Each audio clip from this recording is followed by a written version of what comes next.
Kit और किस प्रतिष्ठाता doctor Achyut सामंत को अंतर्जातीय वॉलीबॉल फेडरेशन FIVB रो सर्वोच्च सम्मान ग्रांड क्रॉस सम्मान प्रदान करा जायछि। नवेम्बर 17 तारिख में पोर्तुगाल रो पोर्तो ठारे थिबा 39तम FIVB विश्व कांग्रेस अवसर में श्री सामंत को यह सम्मान प्रदान करा जायछि। सम्मान प्रदान समारोह में 222 देशरू आसिथिबा वॉलीबॉल संघर सभापति तथा अन्य प्रतिनिधि उपस्थित रे FIVB सभापति डॉक्टर आरी ग्रासा श्री सामंत को सम्मान प्रदान करथिले।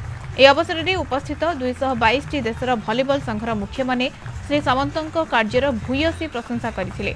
निज प्रतिक्रिया रे श्री सामंत कहिसंती 222 देशर प्रतिनिधि मध्यरु मते चिन्हट करी FIVB रो अनुमोदन परे यार सर्वोच्च सम्मान प्रदान करा जायथिबारु ए सम्मान पई प्रभु श्री जगन्नाथक निकट रे मुरुणी ए सम्मान को से भारतर समस्त क्रीड़ा एवं क्रीड़ाविद और विशेषकर ओडिशार क्रीड़ा एवं क्रीड़ाविद तथा किट और किस को उत्सर्ग करिछन्ति। He is none other than Professor Achyuta Samanta, founder of KIIT, KISS, KIMS, Art of Giving, and a former Member of Parliament of India. Receiving the FIVB Grand Cross, please welcome Dr. Samanta.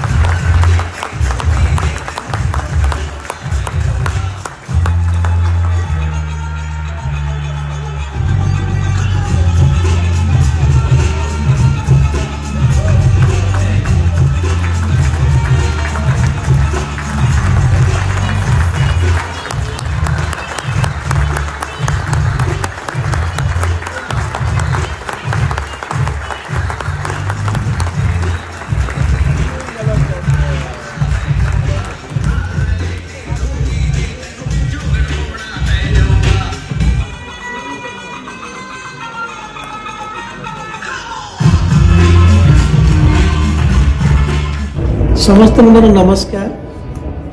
आपण मैंने समस्ते खुशी एवं जानिकी जे FIVB जो अच्छी federation of international volleyball विश्व एक volleyball highest body जो 222टा देश तंकर मेंबर अच्छंती से प्रति 2 वर्ष रे थरे वर्ल्ड कांग्रेस हुए।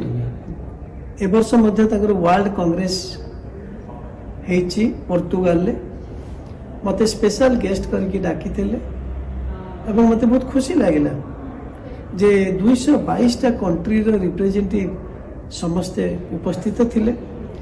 FIVB रो जोटा सर्वोच्च सम्मान ग्रैंड क्रॉस अवार्ड ताकू मते सम्मानित कले मो काम पाई स्पोर्ट्स रे कंट्रीब्यूशन पाई आउ 4-5 जन मध्य अवार्ड पाइले किंतु मु देखिली से माने ताकर पूरा जीवन व्यापी वॉलीबॉल प्रति कंट्रीब्यूशन करथिबार पाइले।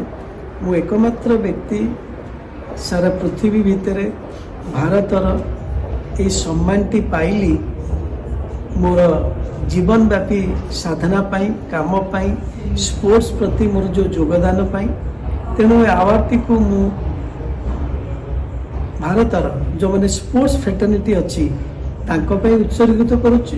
विशेषतः आम राज्य ओडिशार स्पोर्ट्स फेटर्निटी और किट किस स्पोर्ट्स फेटर्निटी प्रति मुझे उत्सर्गित करुच्ची डेडिकेट करुच्ची एवं आशा रखी आगामी दिन में स्पोर्ट्स बहुत किसी काम करी आम राज्य ओडिशा रे एवं भारत रे मध्य थ्रू किट एंड किस। धन्यवाद, नमस्कार।